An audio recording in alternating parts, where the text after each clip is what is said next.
Everyone. Hope you're all doing well. Sorry for the delay. Hope you can hear me and see me. Let me know if you guys can hear me. We've got a bunch of questions here, but only one person watching. They put their questions here and leave. That's not how it's gonna work. And they hope to catch the answer on the upload. So from now on, we will have live stream, no uploads afterwards. So you want your answers, show up. But I bet you got tired of waiting. That's probably what it is. But man's got to eat. So and I make my own breakfast. So it takes me some time sometimes. Do things in the morning and prepare the live stream and make breakfast, wash dishes. We're all responsible for what we do and the quality of our lives. So if I don't have a messy kitchen, I have to wash it, right? So it takes time. And it's a Saturday. Who said I'm going to wake up so early? Anyhow, glad that you guys are here. And the ones who have made it back, Maya May is here. Hello there. Don't forget to let me know your gender, age, and where you're tuning in from. I'd appreciate it. Yeah, from probably from the other side, you guys think that I have a posh house and I've got servants waiting to bring me tea. There's no such thing. I have a small apartment. I've sold my home years ago, and everything has to be done by myself, including going to the gym. I don't want anybody to go and train instead of me. So sometimes I can be late. And if you don't like it, I'll refund your money. Oh, nobody pays here, so I stand to be corrected. Now, chop chop, give me some tea before I Thank you. Very good. See, it's right here. As soon as I say it, service is amazing here. Just hang on. Let me fix this background. It's not a good. There we go. Now we're set. A sight of my hometown. I love this place. See, that's my boat in the ocean waiting for me. And this is where I spend my time mostly. Just walk by the beach.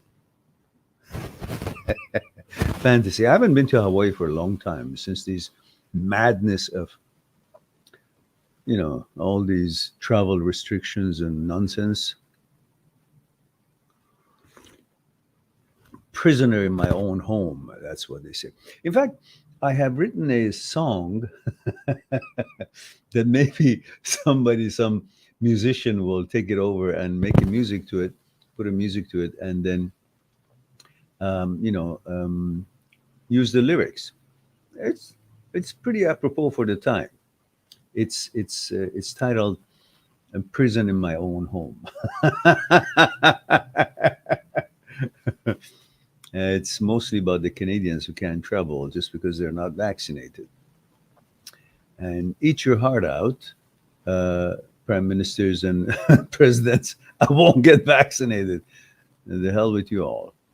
And thank you very much for listening. So we're now concluding our program before they come and take me away for the comments. That's what we're facing. That's what we're heading out to.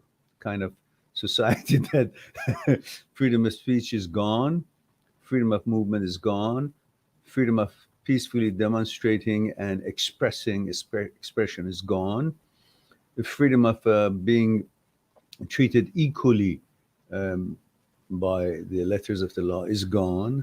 It's all two-tier system, inoculated, not inoculated, bound to the government or not bound to the government. And of course, the rest of it which I forgot. So let's get back to our what we didn't start yet. Male 16 USA unread nerd says my thoughts are doing much better. But you see, that's the problem. You haven't understood these are not your thoughts. The problem that you're so bothered with intrusive thoughts, most of you, is that you think these are your thoughts. So you have to stop them, argue with them, change them because they represent you. That's what you think. It's not true. These thoughts, to begin with, it's got nothing to do with you. They're not your thoughts. So don't call them that. Just say intrusive thoughts seems to have subsided because the way I treat these brain thoughts, brain sounds. These are brain sounds.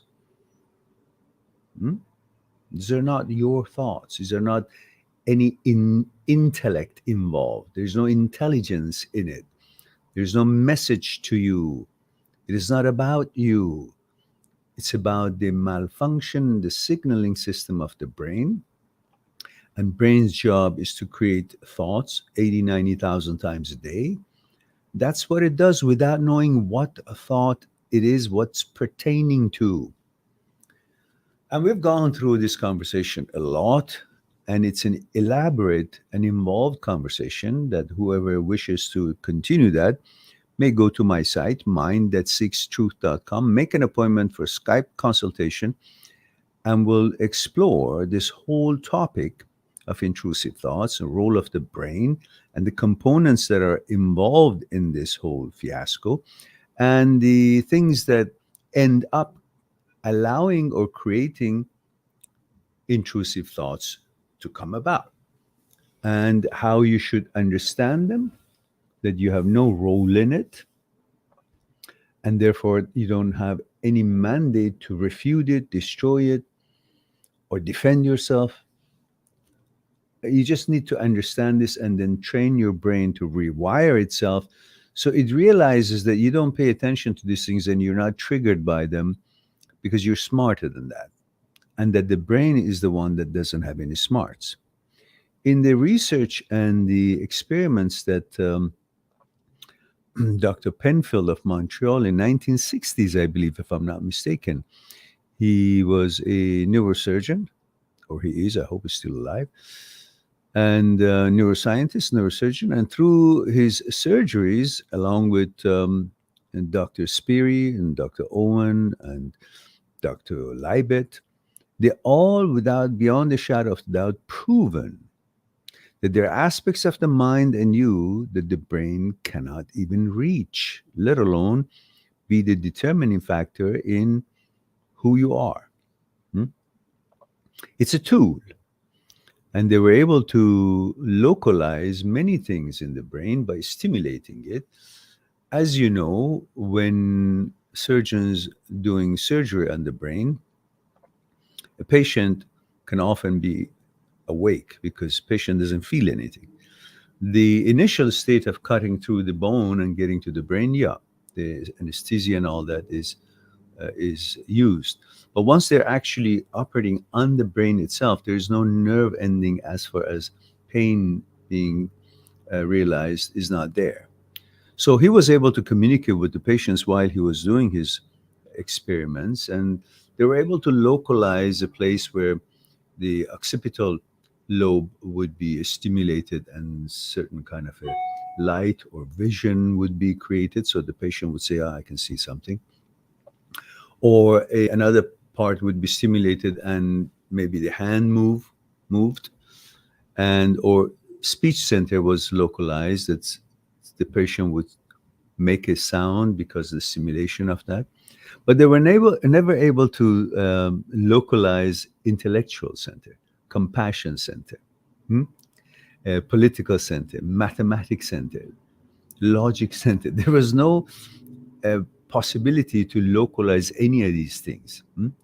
So therefore, and of course, the brilliant experience that the Libet has done, shows clearly that there are aspects of mind and you that the brain is not even involved. And for that, you can go to this video of mine, which is about 45 minutes, but it's very informative and it helps you to see that you're not the brain and brain is not you, with using scientific approach versus the philosophical approach, with some, since 1,000 years ago, Aristotle was talking about dualism and versus materialism, and it was already proven, and I have proven in many of the videos, um, they're all here for you, beyond the shadow of the doubt, that the brain is not you, you're not the brain, and you're outside of the brain.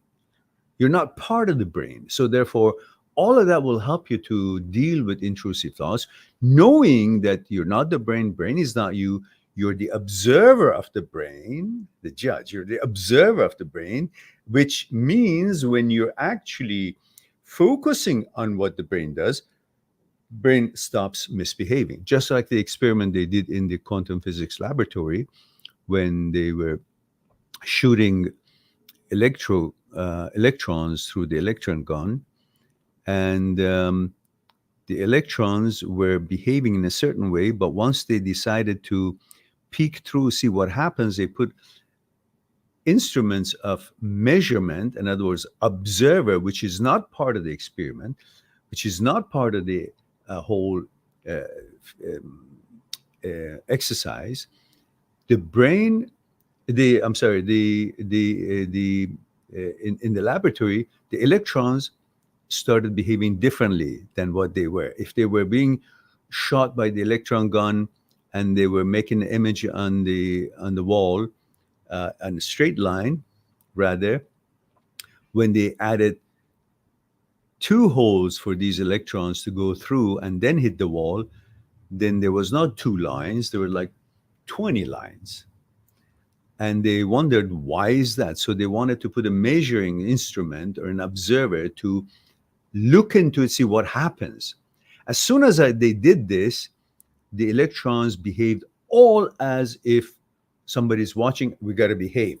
So there were just 2 lines. And so I've used this experiment for asking many of my test representatives on many people, and they were able to actually see that they're outside of the brain. So when they actually observe what the brain does, the brain will not do what it usually does. For example, let me put this for you here.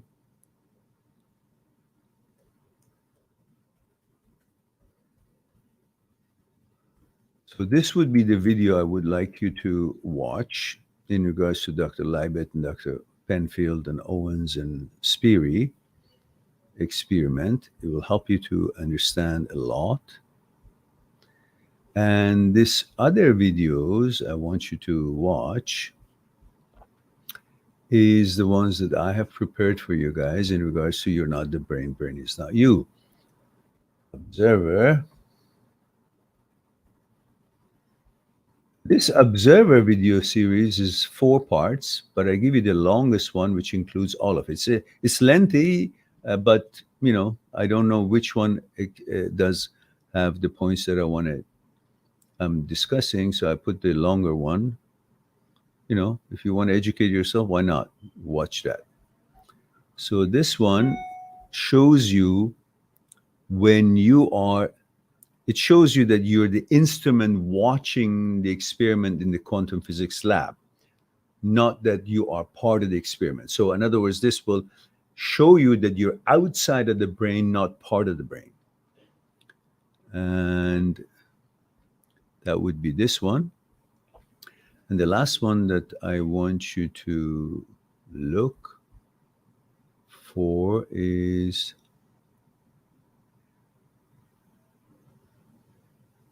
I don't know. I don't remember.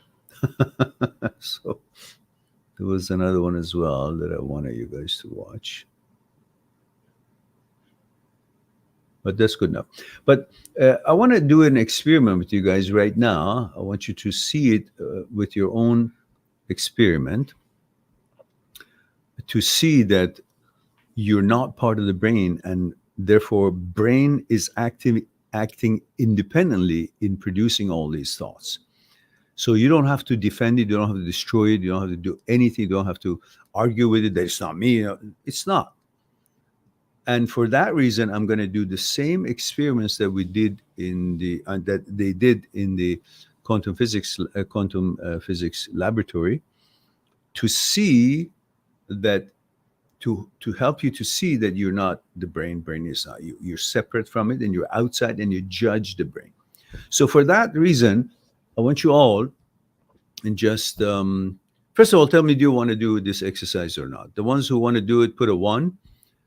And the ones who don't want to do it exercise, just put 2. So I want to see how many people are ready to go through this short exercise.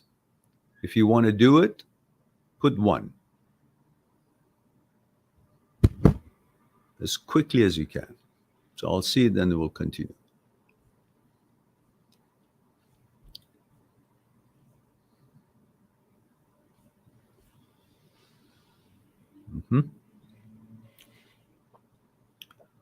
We have 12 people here. We have 4 answers so far. So what about the rest?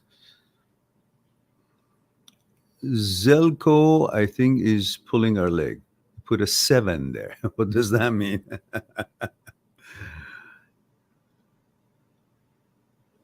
All right, 1, 2, 3, 4, 5, 6. We need 1 more to be over the half.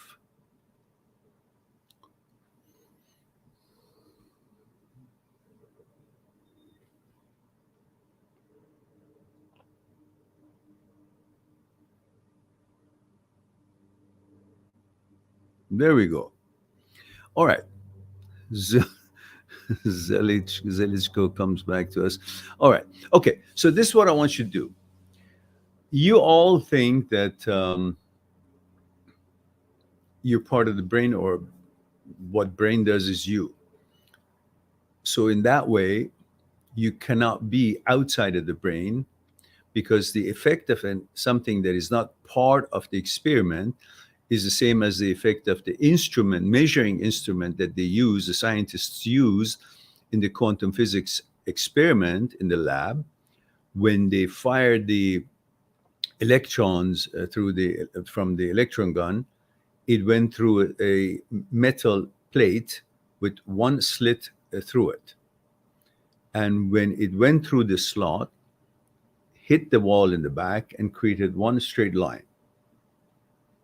But when they added another slot, 2 slits on the metal plate between the electron gun and the wall, now instead of having 2 lines in the back, because there are 2 holes, so electron guns going through 2 holes, they created 20. And the scientists were baffled. They said, let's peek through, see what happens when this happens. And then they could see that it simply creates a overlap of hitting the plate, and then the result would be so many lines the other side. So electrons behave that way. So they put a measuring device, in other words, a camera, an observer, to see what happens, so to speak, a measuring device, to witness what's happening when they could not see inside the machine. And as soon as they did that, the electrons becoming aware that there's a witness to what they do, and this witness is not part of itself, it's outside, it's an outside observer, they behaved as 2 lines. No more 20. Same experiment, same 2 slots, and now electrons impression on the wall was completely different. In other words, electrons were aware that there is a witness which is outside of itself. It's not part of itself. Therefore, it's like when you're a student sitting in the class and everybody fooling around, and as soon as the principal shows up, everybody sits quietly. Because principal is not part of the class students.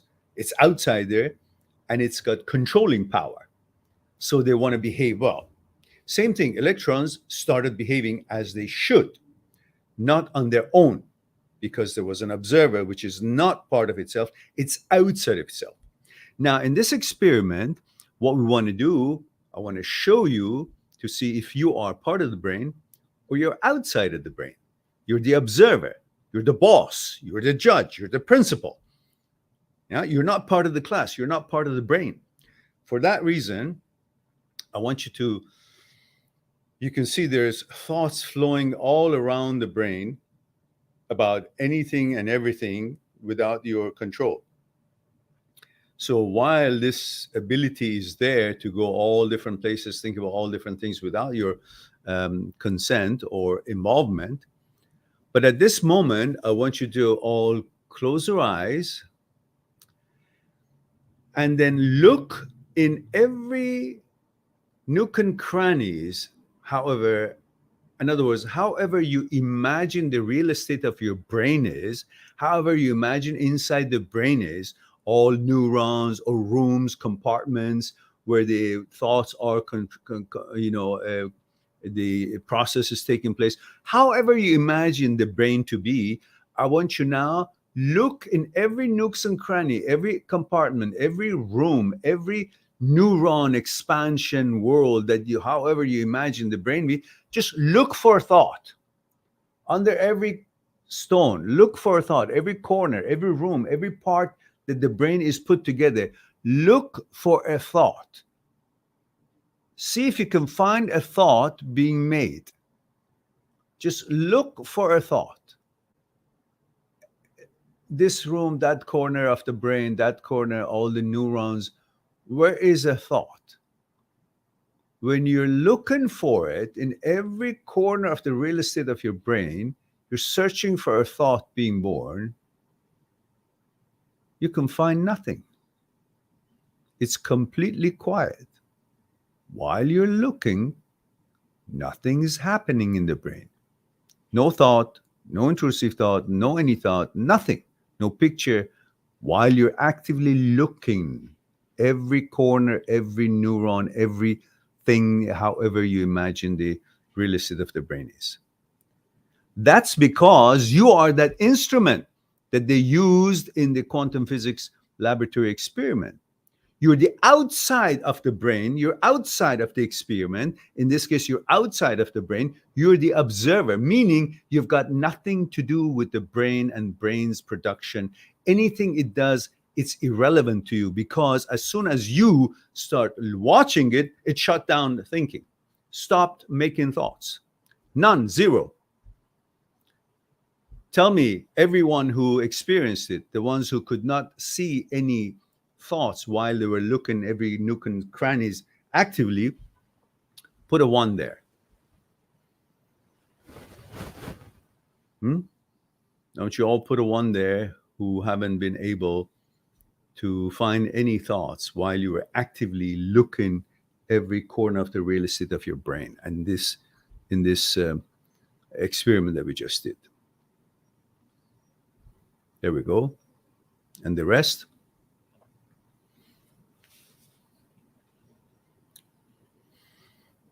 This tells you that all these hoopla and anxiety and bother that you feel about, oh, my brain made this image, made this thought, suggested this, these got nothing to do with you, because as soon as you search for them, they shut down, which means you're the instrument observer, just as it was in the quantum physics laboratory experiment, meaning you're not the brain. Because if you were the brain, meaning if that instrument, measuring instrument, was part of the experiment, the experiment wouldn't change. The electroguns still would create 20 lines. But because it wasn't, they wanted to behave properly. So they altered it, which means they altered it for the reason that what is watching is not part of it. And your brain stopped making any intrusive thoughts, any thoughts whatsoever, while you were searching for it, because it knows you're not the brain, you're not part of the brain, so it wants to fool you that I'm good, I'm not doing anything. Which means any of these thoughts that it creates, irrelevant to you, means nothing to you. And did the rest of you respond? if you participated in this experiment, I want to see all the ones who couldn't find any thoughts while they were actively looking for a thought in the brain, as we just did it. Put a 1. I know Edward did, John did, Pat did.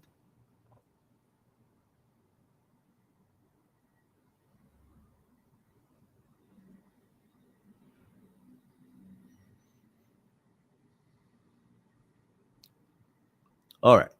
So I guess whoever 1, 2, 3, 4, 5, 6, 7, 8, 9. 9 people participated. I only have 3 response.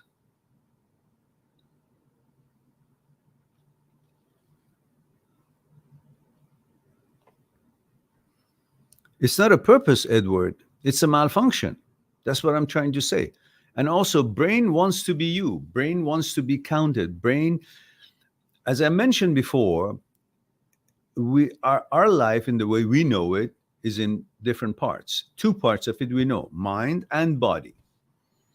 And both mind and body, from God knows when in the history when we were put together, seeking psychological security.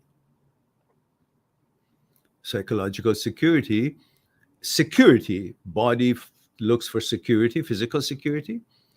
Mind looks for psychological security. Security is what it's pursuing, both of them, in different ways. But they each find security in different ways. Mind doesn't find security the way the body finds security. Body finds security when you're sitting here. Let's say I'm sitting here. Okay, my nose is here, ears here, hand, arm, my legs, everything is here. Physically, I'm safe. I'm in a apartment. Door is locked. In good part of town. So physically, I'm located in a physically safe environment, so I feel safe. So safe physical environment brings safety to my physical body, physical portion of my entity. But the brain, mind, I use the same word right now, brain and mind, but mind is different than brain, just for the conversation. But the mind does not find security just because the body has found security. Mind does not find security in physicality, in the safe physical environment. Mind finds security in occupation, in business. To answer your question, Edward, this is why brain creates nonsense in order to create business occupation.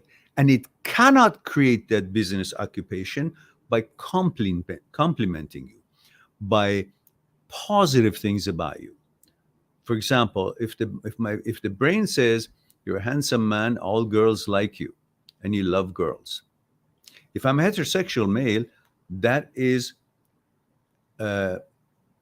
within the values that I identify with. That is very well welcomed. And there is no contradiction here. When there's no contradiction, there is no respond other than, oh, thank you very much. It's like somebody passed by and, says, something positive about you or your family. And you say, oh, thank you. But as soon as somebody says, like, your mother is a whore, then you start telling, how dare you? My mother is this, my mother is that. You start a conversation. So if the brain tells you, about your gender, you're a heterosexual male, let's say, and then it says, you love that girl is so pretty and she likes you. Say, oh, thank you very much. Done. No occupation created, no business. But if it says that you are something that you're not, an opposite of the gender that you are, you put your back up because that is your identity. You want to defend it. And then you argue with it, you go back at it, you get angry, emotional. All these things creates that business of the brain, occupation. In the business, in the occupation, brain finds security. Because brain, unlike the body, has no physical place to hang his hat. Brain is like a gypsy, is all over the place, is to the moon, to what yesterday, to last year, to what happened, to future, how is it going to be, is all over the place and has no solid, there is no, it's not solidified in a place. In other words, it doesn't have a home. It's running around. In order for it to be localized, to concentrate somewhere, or to find itself a home, it needs business, occupation. So it cannot create that by being in line with your values, because that does not create a conversation, debate, argument. But when it attacks your something that is most important to you, your identity, then it creates the dialogue, fighting. Through that, it creates a place for it to exist, to identify itself as I'm alive, because brain thinks it's alive, but still has no capability of differing between virtuality and actuality. And it's so powerful that makes you believe that the virtuality that it's living in is the actuality.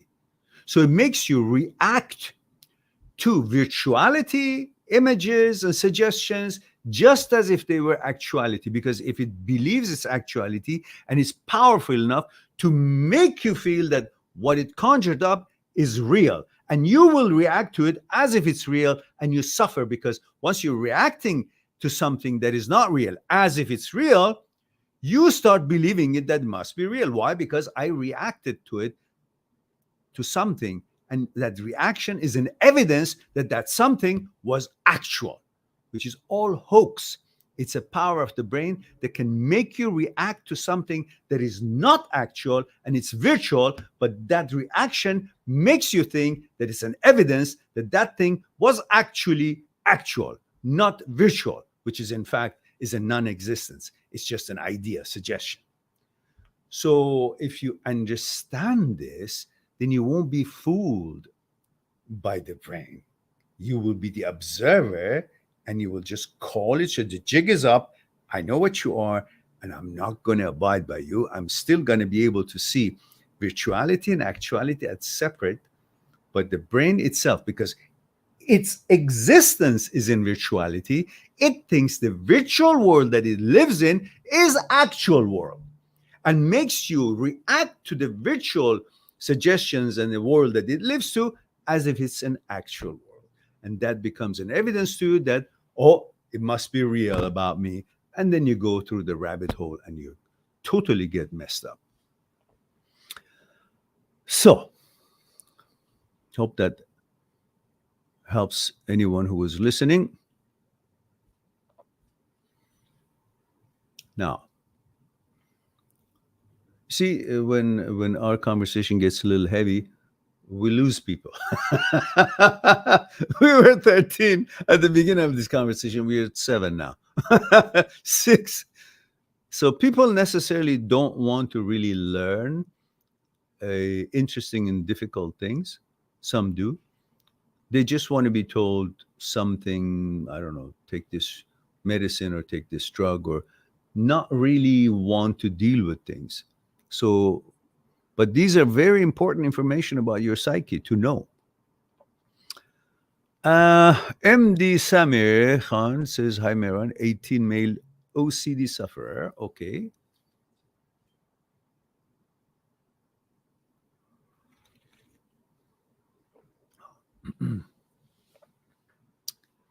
Aman is here, is 20 male India. Thank you for that.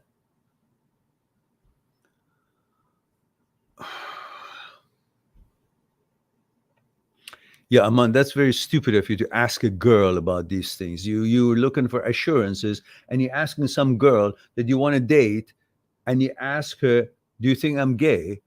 What kind of stupidity is that? You know you're not. So why you keep looking for assurance? Just because your brother picks on you and makes fun of you or says something because you don't interact with the world in the same manner he does, That doesn't have anything to do with your manhood. People have different characters, and your character may be different than your brother's character or somebody else different from you. But that has nothing to do with your gender or your manhood. But since you are constantly comparing yourself to the others, and you have chosen to think of them as a symbol of manhood, then you put yourself down because you're different than them, and they're different than you. And all these movies that we've been watching, then the portrayal of a man has been this, rude, arrogant, or unkind, or selfish jackass. That's supposed to be male model of manhood. These are all preconceptions. These are information fed to you for a movie. But many of us believe that that's the real man's character. It's not. And if you have a compassionate heart and a kind man you are, suddenly you think, oh, I'm not as manly as that one because that's supposed to be man. No, it's a movie.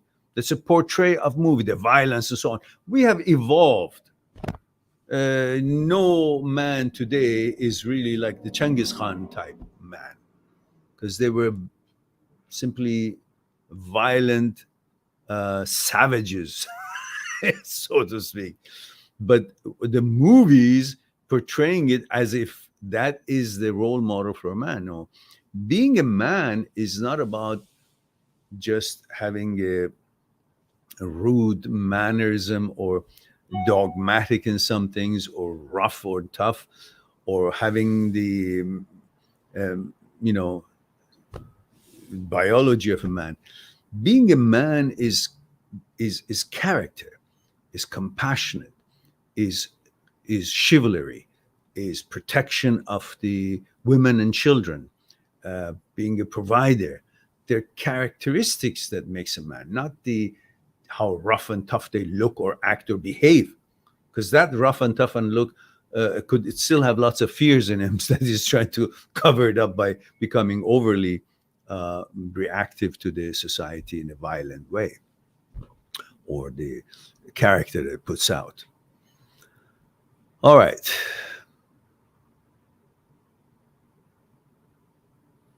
MD Samarkhan says, after 18 years, I realized that OCD is, which I had awareness but not able to express in a defining way. My problem is I'm type of perfect male introvert who don't even bear other male who is attractive and get tons of anxiety and discomfort. I know perfectly everything about myself, 100,000% from childhood, even though OCD is like a bad devil who tells lies about everything of myself. Okay, what's the point, Vanessa? That's the expression I use. I think because there was a movie, I guess she was talking. Says, okay, what's the point, Vanessa? Or no, there was a girl that was talking. So these two buddies were talking, and he said, okay, what's the point, Vanessa? That means what's the end of it? So I think I'm kind of less brave and less confident due to OCD, and all other males are more stronger than me. No, that's not true. You don't know what's inside their heads. You look at their beard, maybe, you look at their clothes, you look at their anger or the posture, and you think that means they're man. They could be shivering inside their pants and they don't even know, and they could have the same anxieties and same intrusive thoughts as billions of others have. So just because you don't know what's in their head, what's going on in their head, and you just see them as they're smiling or standing, that tells you that they're more man than you are, that they don't have a problem that you might be dealing with. That's not true. You just stop worrying about if they are in better shape than you are, if they're manly or not. Just stop. You're comparing them because you think, because you're perfectionist and you consider yourself a man deserving of all the women on earth.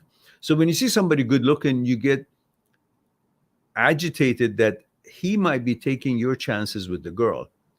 So you kind of don't like, because you constantly are comparing yourself to somebody else, and this comparison to give you assurances that you're manly, that you're handsome, that you have chances with the girls, and you constantly, therefore, comparing yourself with every other guy that you see, which is a wrong thing to do because you never know what's in their head and what suffering they're going through. And at the same time, if they're good looking, you see them as a nemesis because their good look might, in your mind, take away your chances with the next girl, and he would have more chances because you've given him this credential that he's a better looking.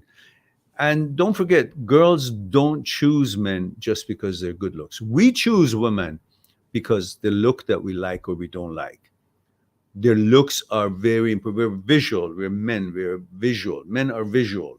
We look at someone who's she's all dressed up and her hair done nicely, all the beauty that goes into making a woman look so pleasant. We we focus on that. But women don't choose us the way we choose them, at least not right at the outset. They choose us based on how we treat them, how comfortable and safe they feel with us, how we listen to their concerns, how we make them feel they're surrounded with the supporting energy, calming energy, not a violent energy, not a manipulative energy. They feel if it's a place where they can let their guards down.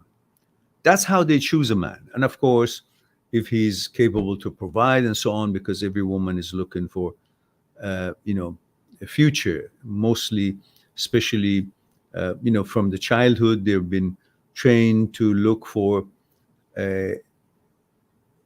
to appreciate when they're at the right age, uh, someone who can provide so they can have children and so on and so forth. That's engraved in their mentality and their, so to speak, culturally affected genes, that they are looking for that kind of equality. So don't worry about if somebody is better looking than you are in your mind. It doesn't matter. And just because he's better looking, that doesn't mean he's superior to you, and that admiration to his looks, that he has a better chance with girls, translates into your brain as you're submissive to him because he's got a better chance with the girls. So you admire him, and that admiration to you seems like, oh, I'm interested in his looks. No, it's an admiring of his position because of his looks in regards to girls, which you feel envy because you want to have better chances with the girls. And that causes you anxiety because the interpretation is not a correct interpretation. Interpretation is about you thinking that admiration or respect to that chance that he has with the girls is translated into your interest in the same gender. And then you get really confused and bothered by this particular interpretation.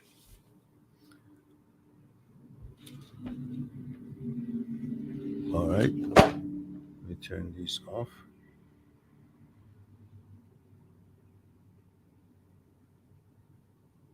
All right. So let's go to the next question.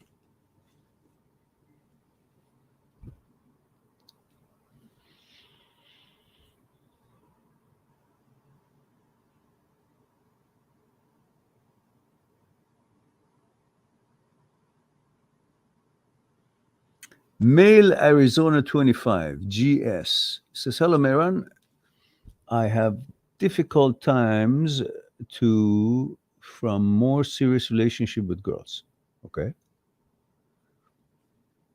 When I start dating a woman, it usually doesn't last very long. Mostly we just become friends with benefits and not anything more.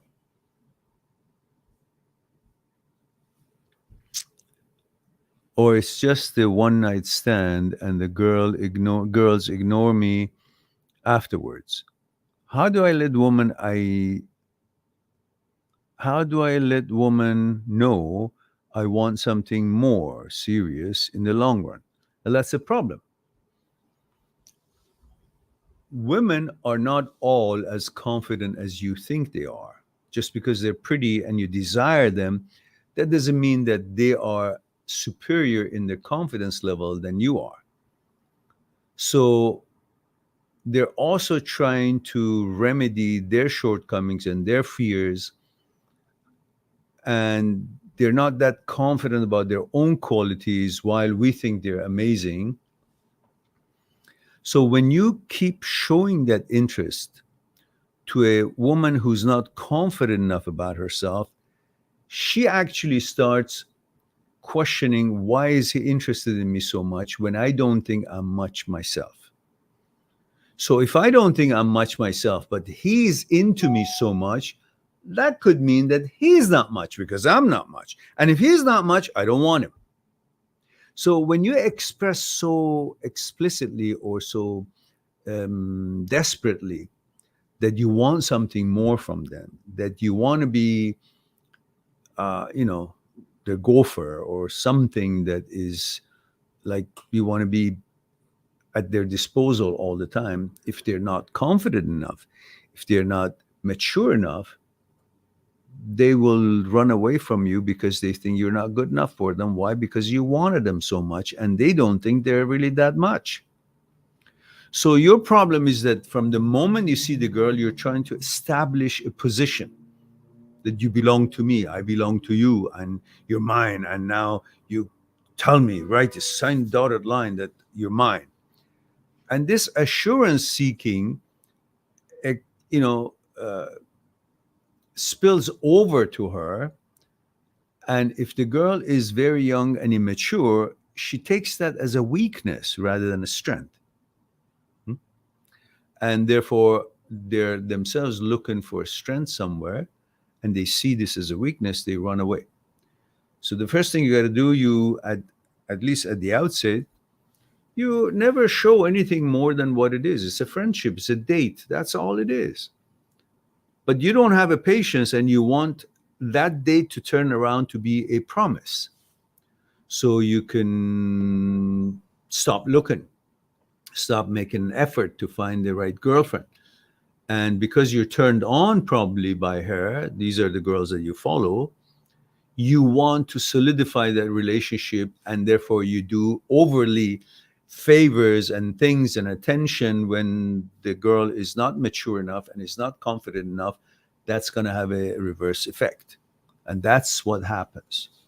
Because you're constantly expressing to them, I want something more. I want you. And I want you. Every time you say, oh, it's just no different than if you're just walking in the street and someone says, hey, sir, you want to buy this? This is very nice. Buy it. Follows you around, and you, just because he's, pressing on you and is so eager to sell it, you don't find that what is being sold worthy enough for you to spend time or buying it.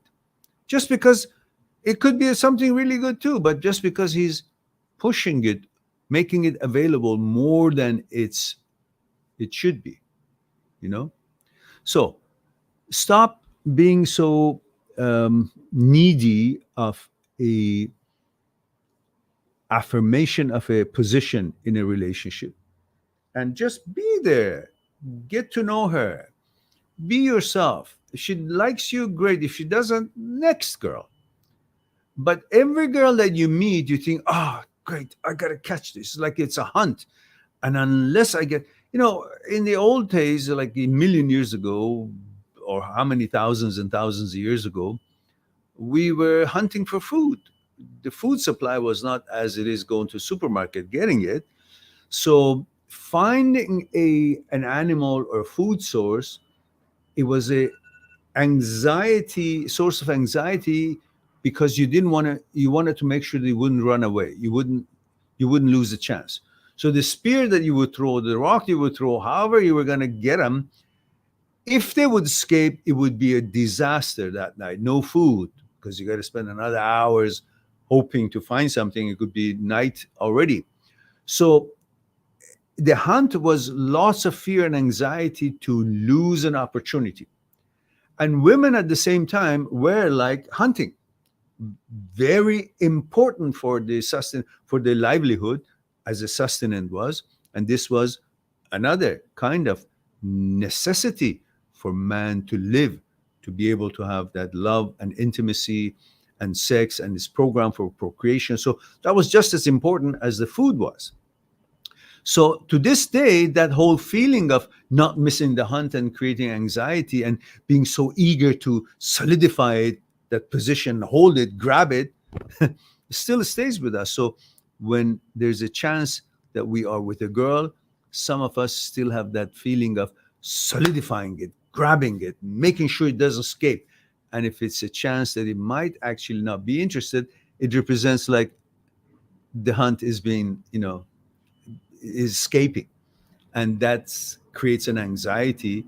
For that reason not to happen, you try so hard from the beginning to assure yourself and solidify it, have a signature in the dotted line that she's going to be with you, you're going to be, it's like you want to make sure the hunt doesn't escape. And these are all the mistakes, because now it's totally different.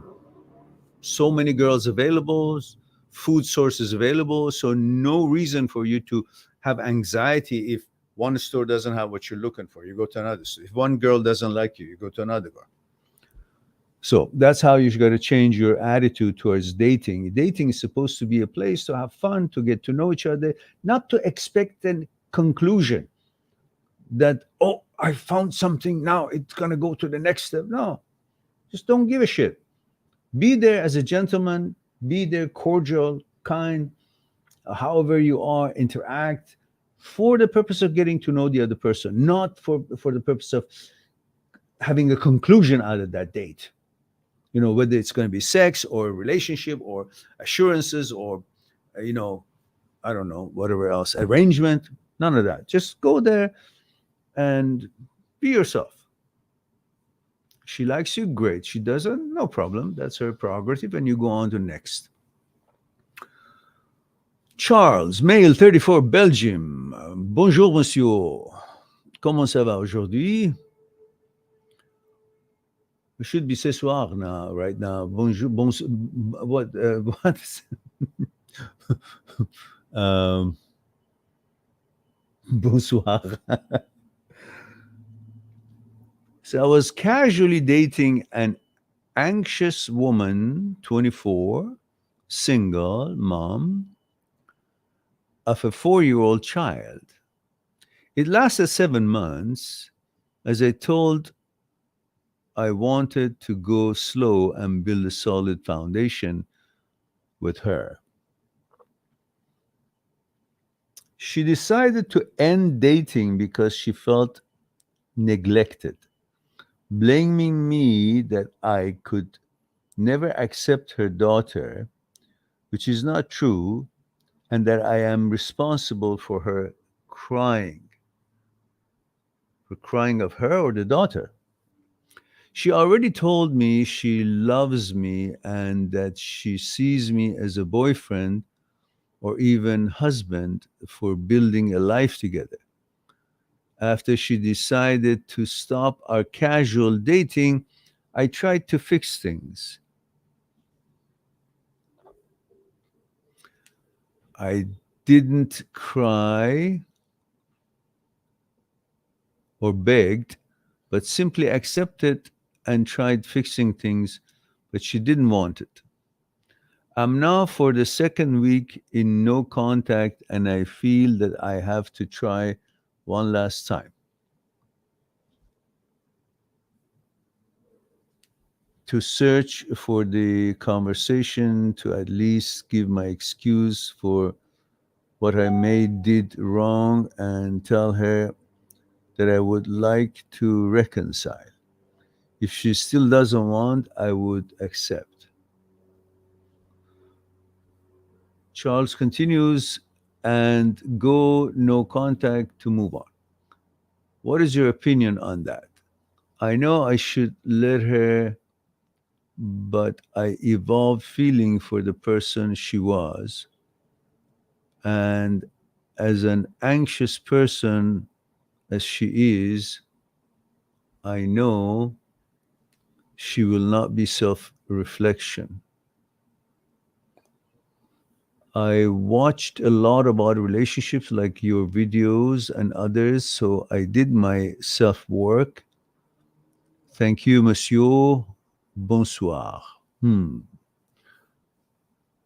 rien. Um, Understand that single mother doesn't always date.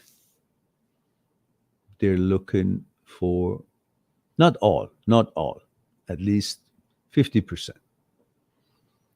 They're looking for a provider.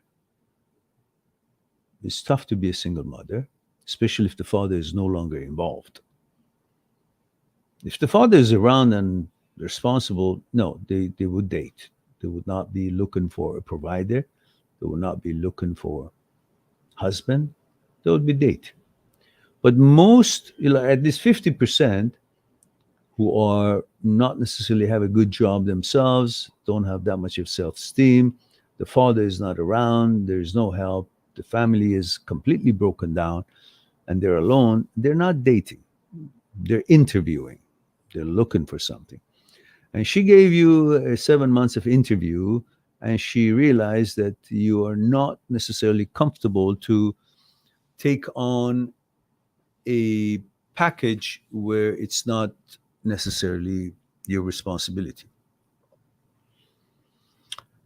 And now that she's pulling away, telling you she loves you and all that, she's using force to get you comply to what she wants to do. She's using the fact that you're used to her. She's probably been nice and attentive to you because that's what she has to offer. Otherwise, the fact that she has a child may or may not be a plus for some people. So she's probably has been very attentive and compliance or whatnot. But if she comes up with the idea that you have been neglecting her, it's because she's making a prelude to preparing a prelude to put force, choke you, meaning she knows you like her, but she feels that you need a nudge to shove you towards the other side of the fence where she's sitting. And to deprive you of what you like is the best tactic in her mind. So now that she's cut you off, there are two possibilities. One is that she's found somebody else or working on somebody else. Two is that she just wants to use this as an excuse to push you over because she finds you're in the right place that need a nudge.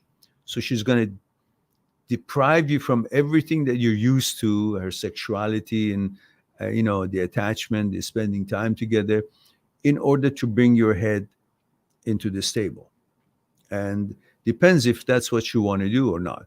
You may think you do, but my suggestion is that if you actually did, you wouldn't be needing all these push and shoving and whipping and all that to get you in line. You would have gone in there just like a horse goes back into his stable very lovingly and very eagerly, gently. Click, click, click, click, and goes in there. But you didn't want to, which means your intellect or your needs were not equal to the pleasure that you were receiving. You had different needs than just the pleasurable part. So you did not give in, you did not commit because there was something that you didn't feel comfortable. But now that she's denying you all that was important to you, you are thinking that, oh, I'll be okay with it. Not that you actually will. You haven't changed from yesterday to today. But in order to get what you're used to be getting, you're willing to give up more. No different than you're going to buy a jewel from a store and you're humming and hooing about the price until somebody else shows up and is just looking at the same thing and starts talking to the clerk about how much it is and so on. And suddenly you become more interested. Why? Because there's a competition. Or just as when you like the jewel, the jeweler says, but you know, this is a special collection. We may not even want to sell it right now. So he takes it and puts it back. And now suddenly you say, whoa, you know what? You know, I'm being denied of something that I kind of liked. You know, suddenly what I didn't like becomes I kind of liked. And the more they negotiate on it, the more you want it. And he says, okay, we might, but you know, not at this price. The price was, let's say, $10,000. Suddenly he says, well, we could let it go by 18,000. So what 18,000 eventually settles on 15,000, which is 5,000 more than what it was worth. So these are all negotiation things. I'm not saying she's doing all that, but I'm saying she's a single mother, and I don't know what the rest of the story is. And she hasn't seen you move, and she's actually very, perhaps, eager, because 7 months is not enough time for two people to get married. But she's now tightening up the screws by denying you. Either she's got somebody else lined up, cooking up, or she's just putting the screws on. And either way, I think you should stay no contact. Try whatever you want to do, because right now you're hot. She's taken away the bread, and for the bread, the fact that you're used to it, you want to go. Not that it was the best bread, because it's been denied what was available to you. And you had settled with it, at least had some kind of a comfort zone.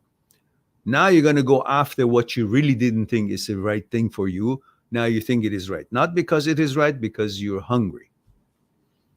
And you've been denied, deprived of what was available to you. So if you understand all these, then you might want to go and try one more time and see how it goes.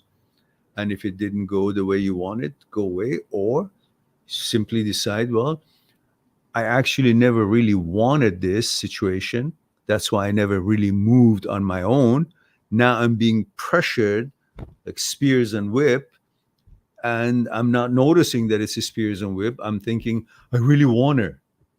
Do you? Well, it was always there. Why didn't you move? Because there was something not jiving with your values or with your expectations. Something there was holding you back. Otherwise, you would have probably made some kind of an overture of some longer term relationship.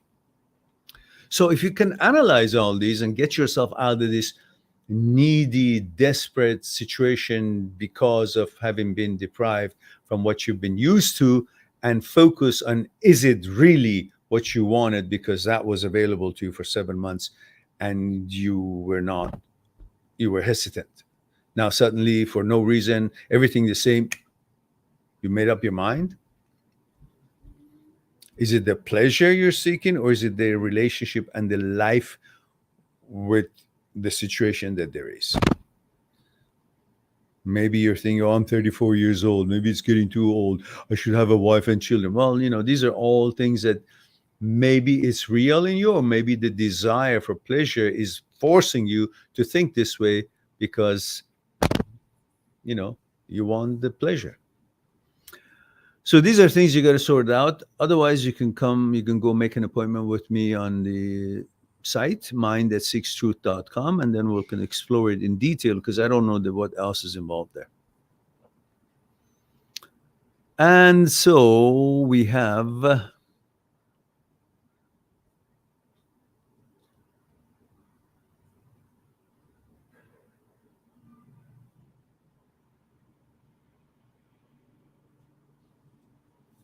so who's next here?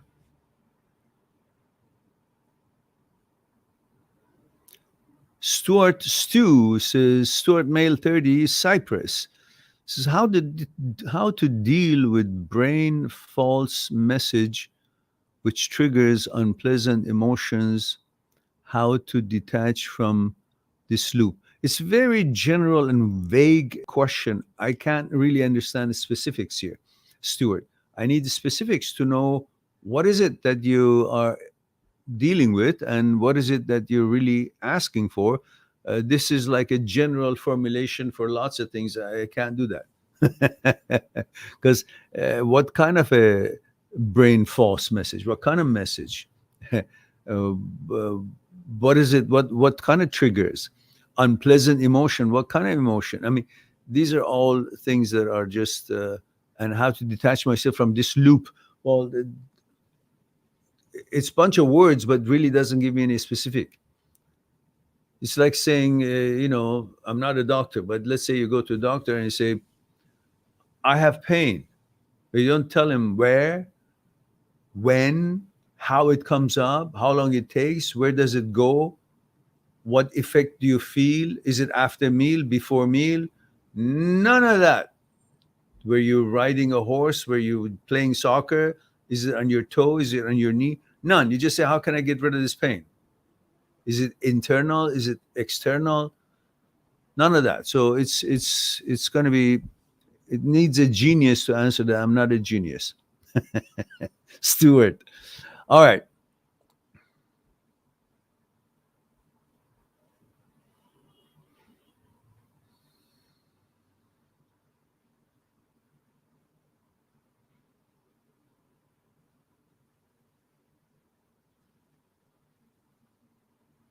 Aman, forget your brother. Your brother's an asshole.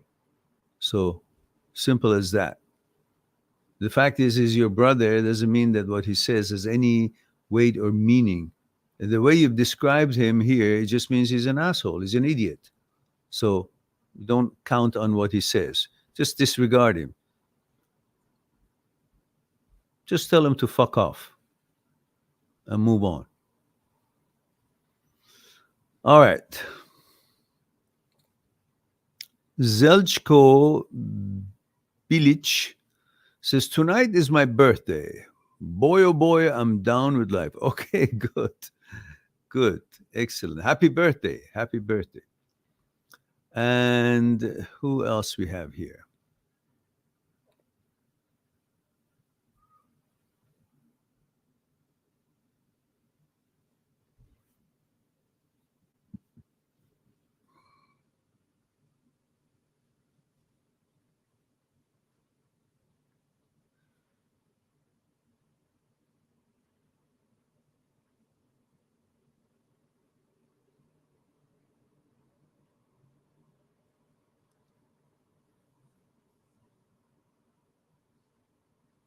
Good job, Edward. Good.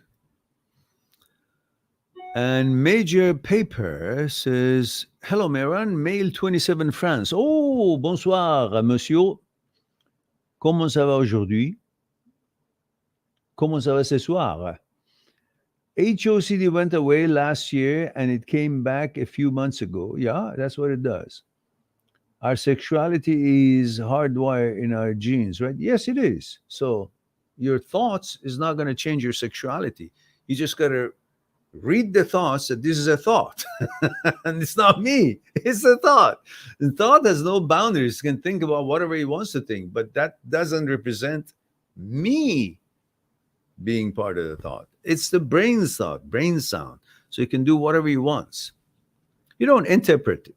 Don't interpret thoughts. Just recognize and accept that thoughts can exist. But just because they exist, it's got no affiliation to me. It's got nothing to do with me. So many things exist in the world, as so many thoughts exist in here or produced by the brain. But just because something exists in the world, that doesn't mean that I am interested in it. Just because I can see something existing in the world, that doesn't mean my ability to see makes that what I'm seeing part of me or as my interest. It just means I have the capability of seeing things. I have the capability of recognizing things are available or things exist in the world of different kinds, whether I like them or not, whether they're in line with my values or not. They exist. So I accept that they can exist. But accepting that something can exist has nothing to do with accepting that it can be part of me or I would be interested in it. Same thing with the brain. You can accept the fact, and you should accept the fact, that the thoughts exist.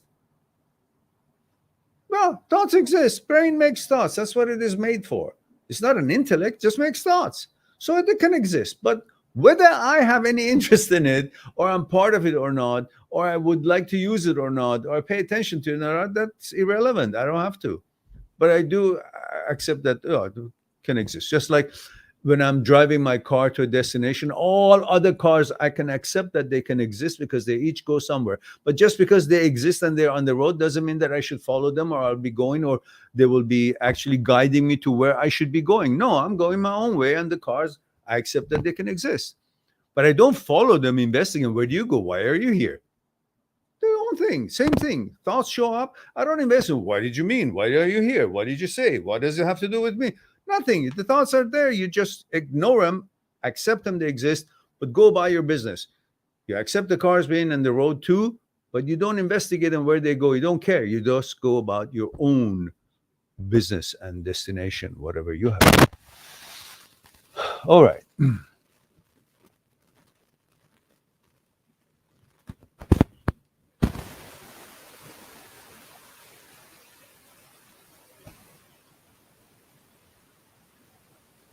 You know, brain was not involved when you were being given your gender and sexuality, when you were being built in the womb of your mother. Because, the first spark apparently is the heart, starts beating. There is no brain, but the heart is there. The brain wasn't involved. Then other organs come to the picture. Brain starts being developed, but it's not producing anything, it's not functioning, it's not making any thoughts, it's not functional. It's just being developed like anything else. So brain, when even you're born, is still not functioning 100%. It's just learning how to function. So definitely at the time that your gender was being produced or programming, or however it was that you were being developed in the womb of your mother, brain was not involved, thoughts were not involved. If they were not involved in making you who you are, what you are, if they were not involved when your gender was being decided and being created in the womb of your mother, they cannot be involved in changing it. Simple. Whatever was involved to make you who you are, your gender, your program, your inclination, and your identity, that was in the womb of your mother. Definitely is not your brain or thoughts of the brain that gave you the gender and genitalia or the programming and inclination that you are. And therefore, it cannot be causing you, bamboozling you to take it away from you and modifying it. If you understand that the brain was not involved, does not have the power, did not have the power to be participating in your creation in the womb of your mother. Something else was. So at the same way, when it wasn't involved in you becoming who you are, it's not involved in changing and modifying, your gender.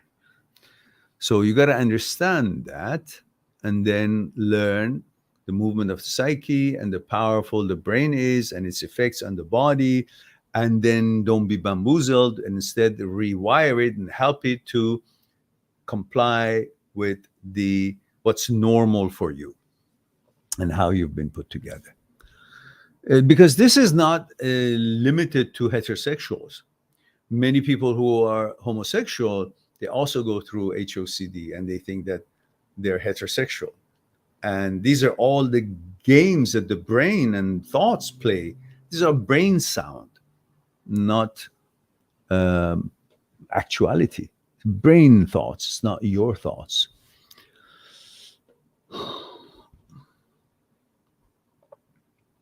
All right. Yusuf says, Salam Chaturi, Yusuf, UK, 30 years of age. Oh, thank you. Very good. You speak a few words of Farsi, or are you Persian yourself? It says, what are your thoughts on the no contact method when it comes to breakups? Well, listen, you guys were not broken up for a long time.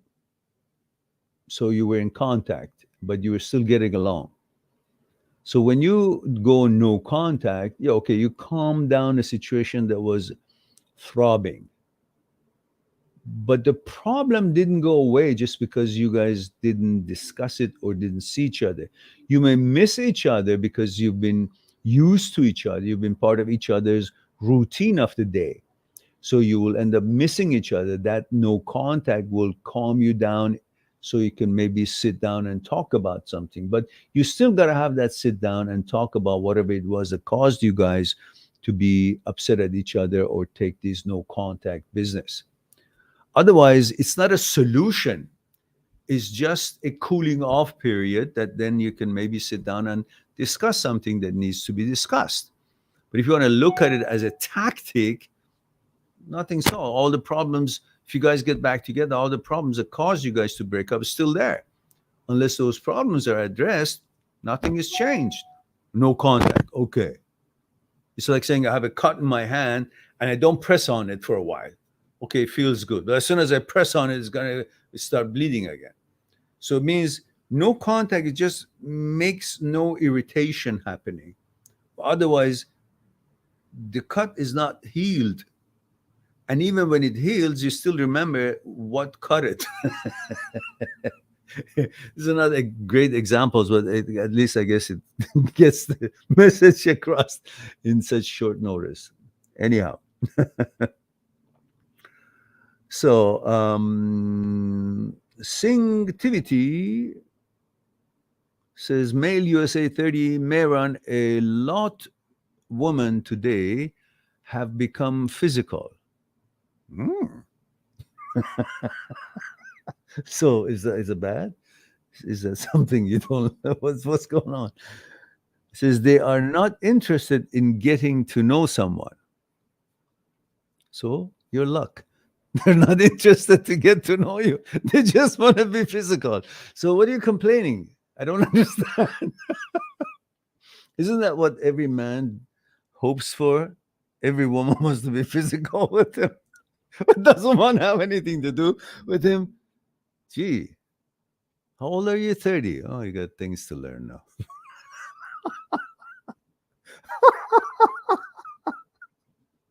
Okay. Let's be serious. Well, I am serious. No. Okay.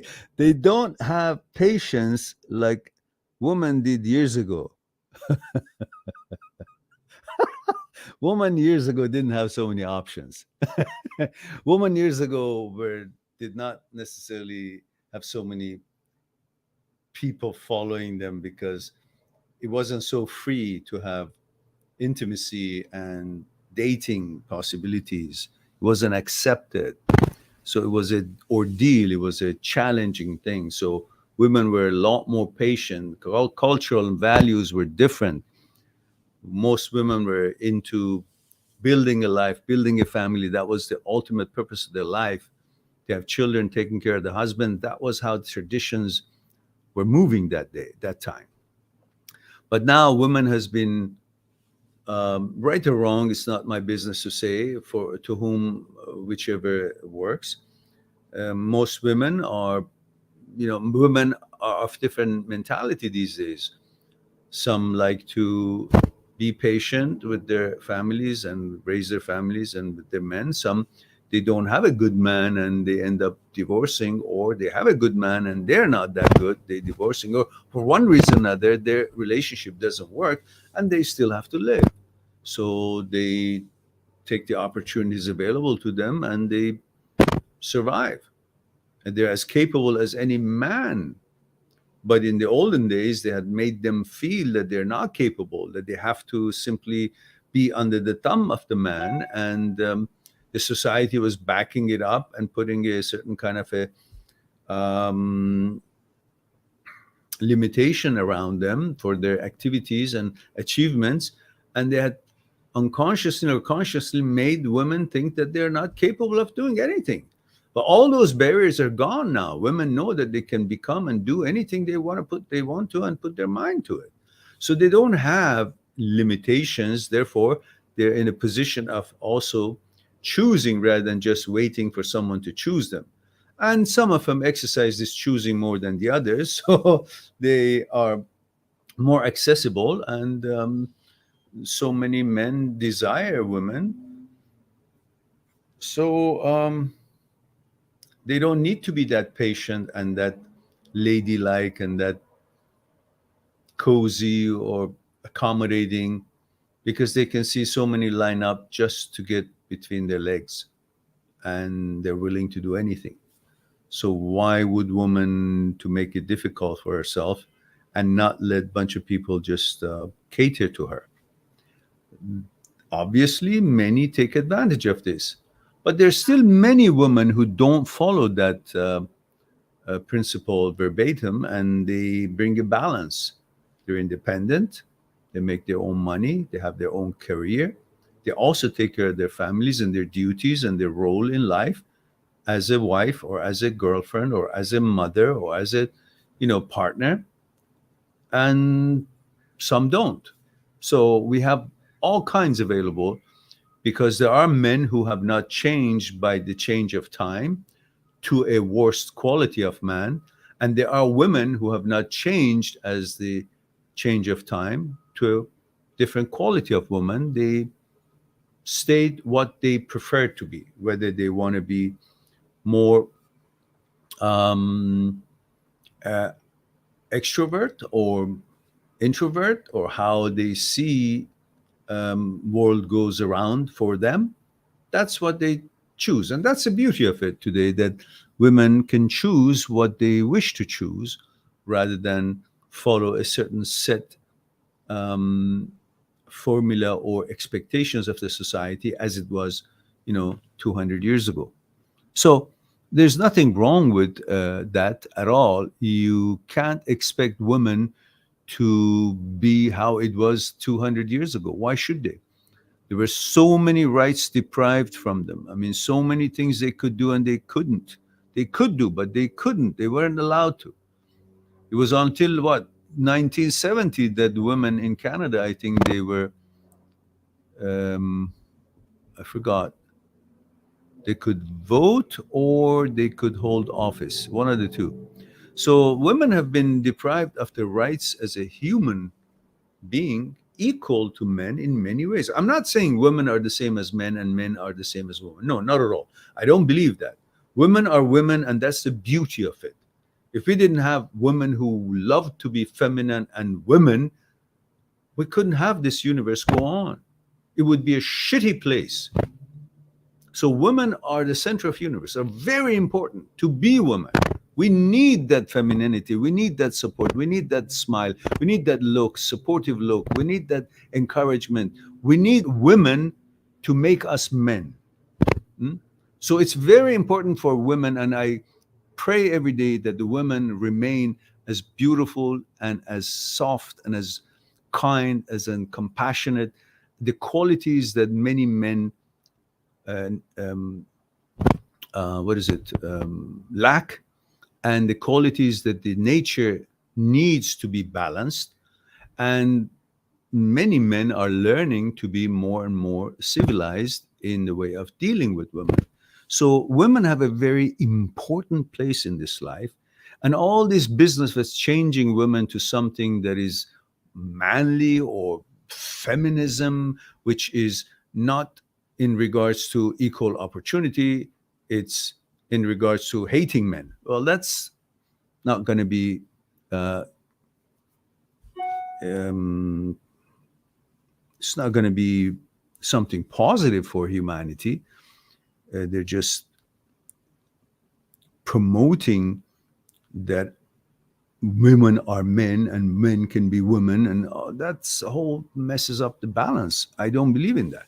Women are women, and they're very important, very special, and they got to be cherished, respected, loved.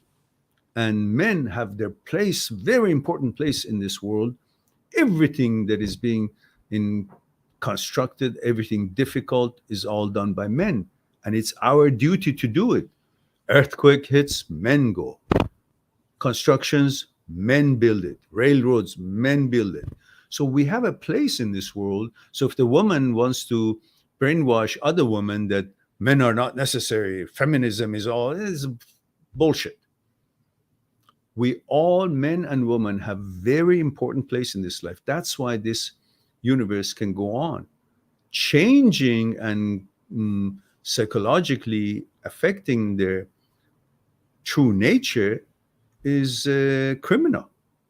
And it's been going on for a long time. That's why right now you can see it's a chaos in the world, not not that there's so many things in the past was not right, but there's so many things right now that is not right. So a balance has been broken, and that balance is very important. All right.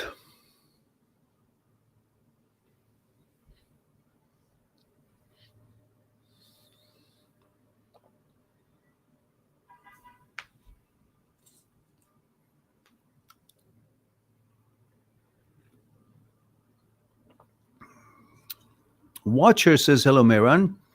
Male 22, Toronto. Oh, Canadian, eh? I hope you've been well.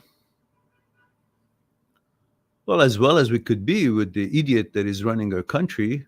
We can't be really that well.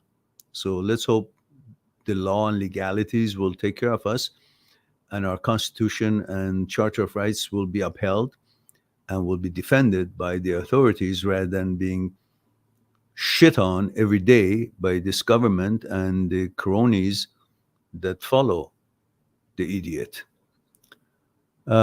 Says, I've been going on dates with a girl, 22-year-old girl. You're a 22-year-old man from Toronto. Says, I hope you're well. Says, I've been going out on a date with a girl, 22-year-old, for 3 months, and everything is great. Okay, good.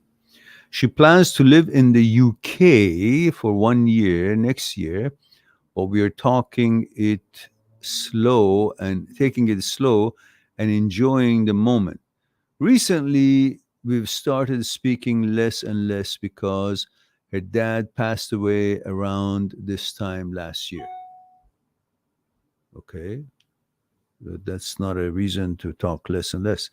So I'm trying to take this day by day and enjoy the now. Okay. But how I can enhance the power of vetoing these bad thoughts and emotions? Have a blessed day. Which bad thoughts and emotions? You didn't tell me about it. You just said this is what you're going through. What bad thoughts? Oh, I see. I missed one. It says, dad passed away. It says, last year because of dire situation. I understand dire situation. I understand well enough to give her some space and time. However, I'm getting anxiety and intrusive thoughts due to my past experience betraying me when there's distance.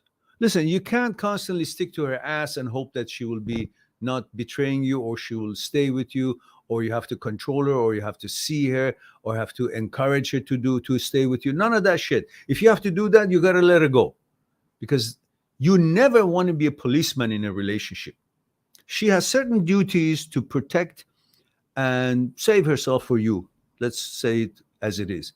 And you have the duty to protect and save yourself for her if you guys are in a relationship. But you're not supposed to be acting as a policeman or find out, where was she? Why did she come late? Why did you answer me late? All that is her responsibility, not yours. Same thing with you. You're not supposed to making her to become a policeman, have to constantly worry about where. You got to have a cordial relationship and an understanding that you guys are exclusive to each other, and there is no hanky-panky. And if there is, but you're 22 and she's 22. So don't expect her to be a wife material or wise of the world or something. This is how it's going to be.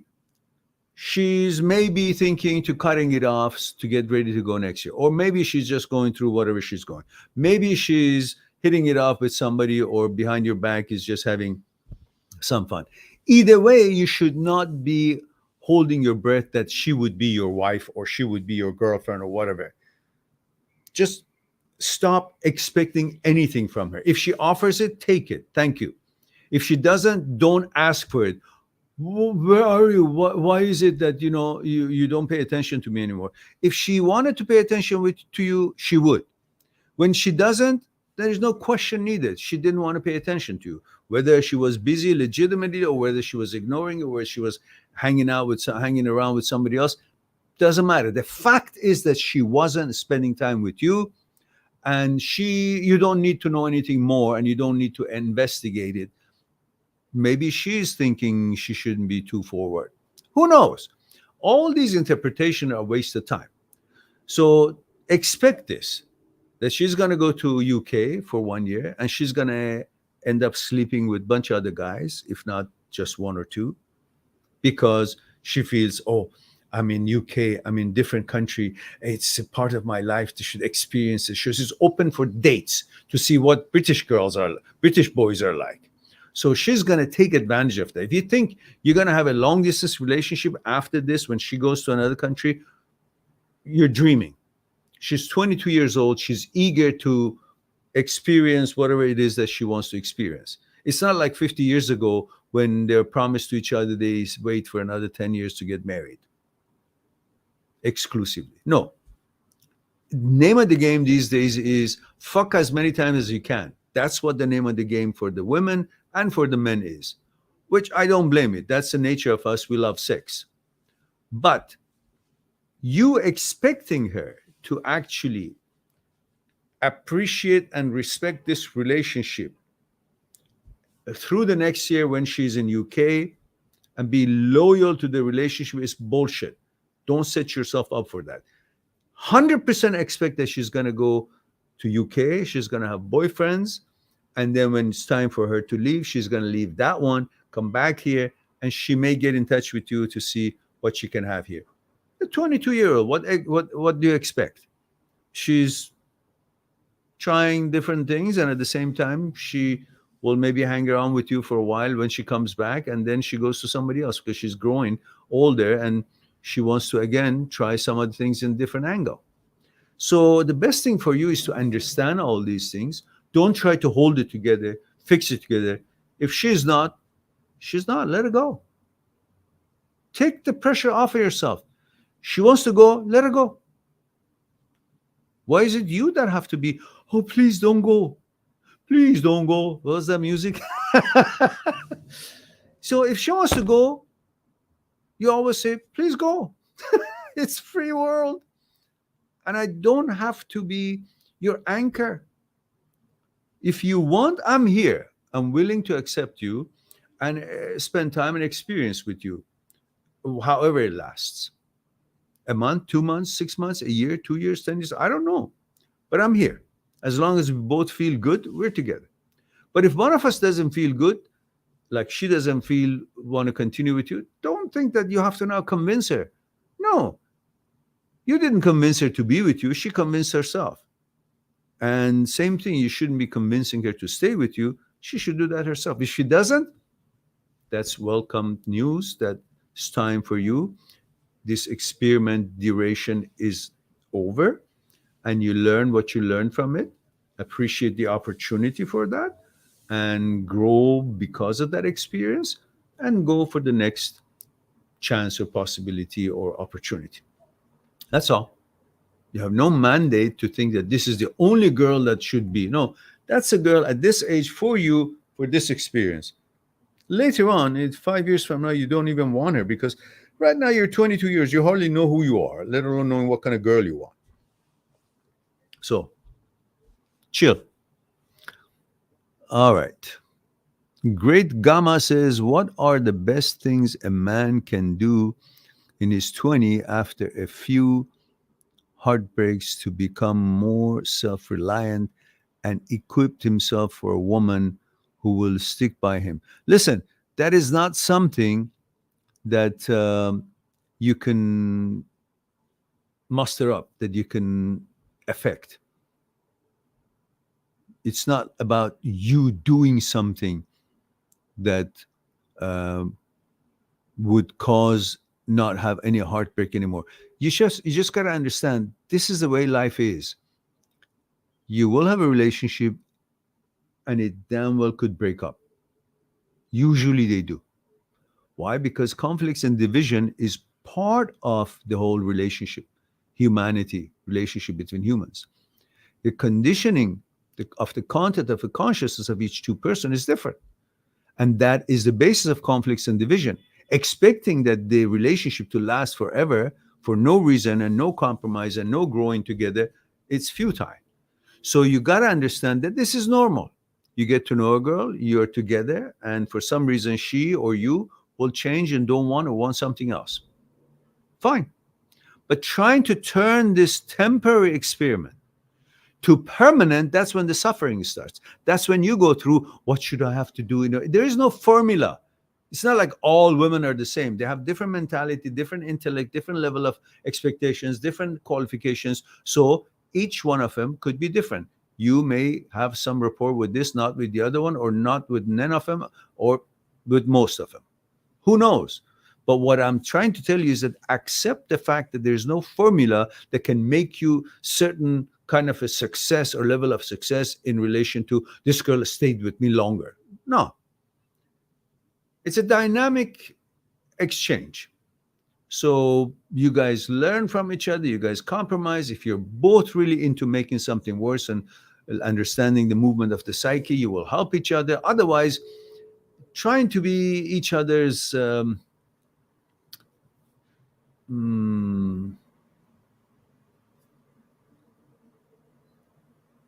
hard rock that you can fall back on every time that life is tough, it's not really a good idea to expect that role to be taken by your partner. Just got to do whatever you got to do, and you got to let her do whatever she wants to do. And eventually, if she still doesn't want to stay with you, well, so be it. The reason most men have a problem letting the girl go, because they love sex, and she was giving them sex, and they need sex like they need air, they need food. So when she leaves, they don't realize that there are other women available. They just think, oh, what am I going to do until I find other woman? And I don't know how to find other woman because so difficult to find it. So I have to prove myself to them. I have to qualify. And they have so many other guys after them, each one of them. So how would I have a chance? All these things come to your brain and you say, well, fuck it. It's better I just go after her and suck up and try to get her back. It's not true. Never want to be with a woman who doesn't want to be with you. Never, ever. Because why? What's there? If you, sooner or later, she's going to feel like you're the beggar and she has the goods, so she leaves. It has to be equal companionship, equal level of importance or value. If you want her only because of sex, and you may be good tonight, not so good tomorrow, so she's going to leave you if she only wants sex too. So that could be part of it, but the rest of it would be compatibility and the consciousness level. And if you guys don't have that, they'll leave or you will leave. Haven't you ever broken up with a girl because she couldn't measure up in intellect or in values or in, I don't know, expectations, lifestyle, class, or whatever else? But if you're very young, you're only focused on the sexuality, which is very powerful, but then eventually that runs off and you got to see, is there anything else that could bond us? You know, and if not, then you will separate. If it is, then it doesn't matter really how excellent the sex is all the time. It's never always great, sometimes greater than the other times, but there has to be many other things involved in order to make a relationship work. So don't look for that formula that you say in the 20s, what should I do? Nothing. Just be yourself, learn, experiment, and learn lessons from these relationships. Don't try to keep it together. Oh, that's the formula that keeps it together. No, you don't want to keep anything together at age 20. Maximum length of a relationship at age 20 is like 6 months or a year. Not longer, because you're changing, you're evolving, and your understanding of yourself changes, then therefore your expectations of what kind of woman you want will change. It's the same thing with the girls. So 6 months or a year in that age is normal. Don't try to make it longer because it's going to break up later on. The longer it takes, the more chance it's going to break up. So might as well break it up naturally. As you can see, it comes up in 6 months to a year, and then go on to the next, because it's going to happen. So don't fret it. Don't try to stick it. Oh, no, it has to be. Say, why? At age 20, if you stay with a girl for 5-6 years, you're going to break up at age 26, 27. And they say, oh, shit, we've been together for 6 years. But you shouldn't have. 1 year is enough at that age, because you hardly know what have you chosen, on what basis. You hardly know yourself at that age. So your criteria were all out of whack. Only about how beautiful she is. She smiles at me. Oh, yeah, we both like pizza. Okay, that's it. Geez, if somebody would have said these things to me when I was 20, I said, "Oh, fuck off. You don't know anything. You're an old man." But it's true. That's exactly how it worked every time since my 20s. You know, I was very romantic. And it's good to be romantic and cordial and gentleman to women, girls at any age. That's beside the point. But expecting them to stay with you, or expecting yourself to stay with them, every woman is a wife material, that's not right. You will find out what is not, when you really grown up a little bit, at least age 28, 29, 30. Then you begin to know, have an idea what kind of woman you want. And then the woman at age 27, 28 also has some kind of understanding that what mistakes she has made and what are her criterias that she wants to hold high. No? All right. Anna says, feeling guilty after breakup. Why? My boyfriend, she says, stopped giving me attention. I told I want to talk to him more, but he didn't change, so I left him. Okay, fair enough. What's the guilt? You gave him a chance? How old are you, Anna? Give me your age and where you're tuning in from. Remember, that's the protocol. It gives me some information about you and the answer that I would be, how I would be responding. So let me know your age and where you're tuning in from. I guess that would be the last question I'll be answering, because we have been here 1 hour and 41 minutes. It's time for me to hit the road for some walk on the ocean and cardio. And, you know, we all have to do something, some exercise. Anna? There it is, 41 United States. 41 United States. My boyfriend stopped giving me attention. How old was he? Can you please include that? My boyfriend stopped giving me attention. I told him I want to talk to him more, but he didn't change, so I left him. He's 51. Okay. That seemed to be at least age-wise, a good category of age. But you know, at age 51, some men still don't see it that they are winding down and they better look for quality. They're still like a rooster with the head cut off that runs around. It thinks it has a head, but it doesn't. The axe has already fallen. So you better look for quality and try to establish relationship based on compatibility, conversation, commonality, things they do together, activities, and get involved in different level than just sexual. But men at that age, they're trying to, some of them, not all, they're trying to prove to themselves that they still got it and they're still hot and they still can do it and get any girl they want or whatever. So they base their relationship on sexuality, and then they jump around a little bit in order to prove something, not to the girl, to themselves, because they're having a little bit of a unsure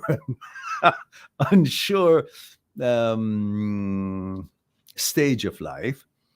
So the fact that he's jumping around, it probably based his relationship with you.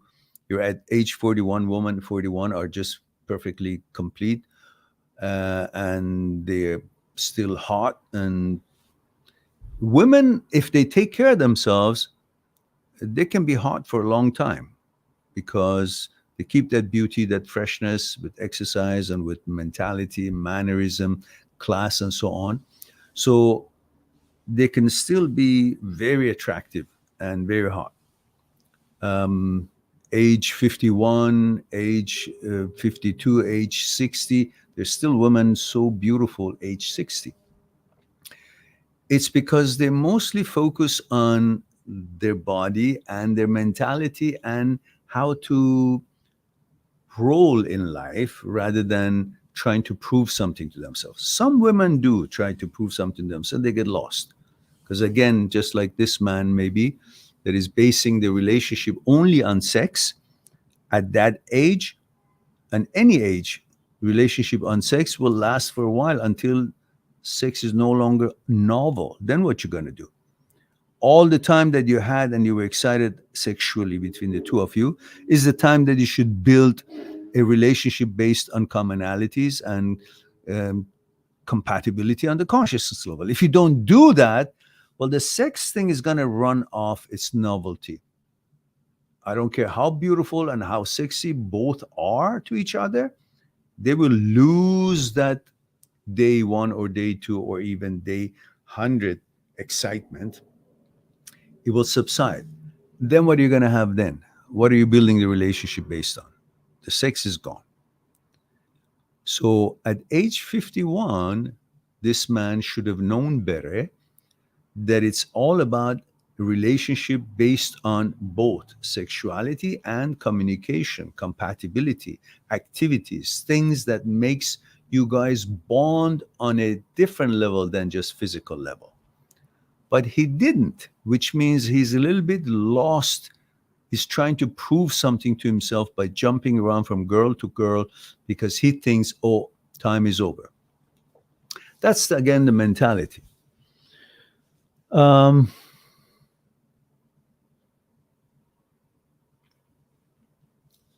so who made you confused, Anna? So my boyfriend stuff here made you confused. No, it's just that is his shortcoming, not your shortcoming. If you have been taking good care of yourself aesthetically, physically, and you look good still, as you did, and he couldn't take advantage of it, and he just moved on to another girl, possibly, well, he's stupid. And stupid man, you got to let go. So don't be confused. It's not your fault at all. He's not ready. Why? Because he's in confusion state. He's like someone who is getting far from the shore, doesn't know really how exactly swimming should work. He's just frantically trying to put his hand and trying to stay afloat. He thinks that he has to keep going to different girls in order to, prove to himself that he's still young. Well, we are all young, depending on how old we are, depending on how we treat ourselves, how we keep fit, how we mentally or physically, act in life. But trying to destroy a good relationship without communication, for lack of communication, that's his stupidity.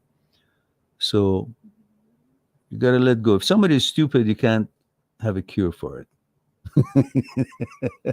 So don't be confused.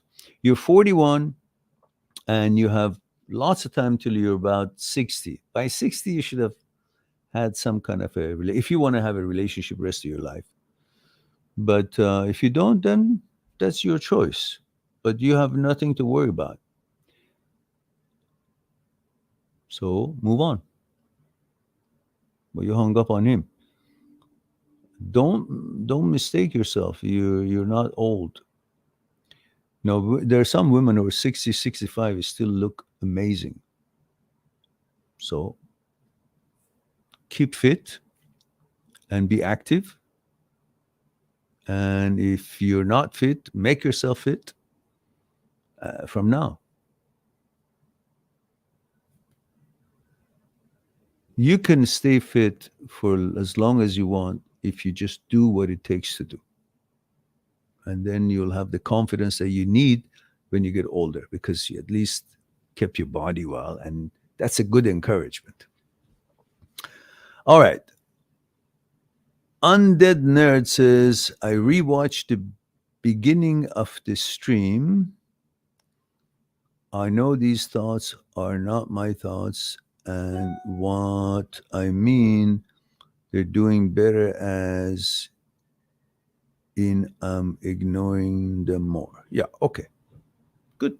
Okay, guys. It looks like we answered all the questions, and It's 1 hour and 50 minutes. It's time for me to say I love you all. Thank you very much for being here. Give me the opportunity to share a thing or two with you. I look forward to our next live stream. Remember, I have a site, mind.seekstruth.com. If you wish to talk to me on to explore what's concerning you one-on-one on Skype, go on my site, make an appointment. And for 1 hour registration, I throw in another 30 minutes on me. So we'll have 1 hour and a half at least to explore one-on-one on Skype what's concerning you. So until then, I look forward to our next live stream. So you be good to yourself and to the others. I'll talk to you soon. Bye for now. Subscribe on my channel, visit my channel, and go through the videos that you might be interested in. Mind@seekstruth.com is making it one step away to talk to me one-on-one on Skype and discuss what's concerning you. I'll talk to you soon.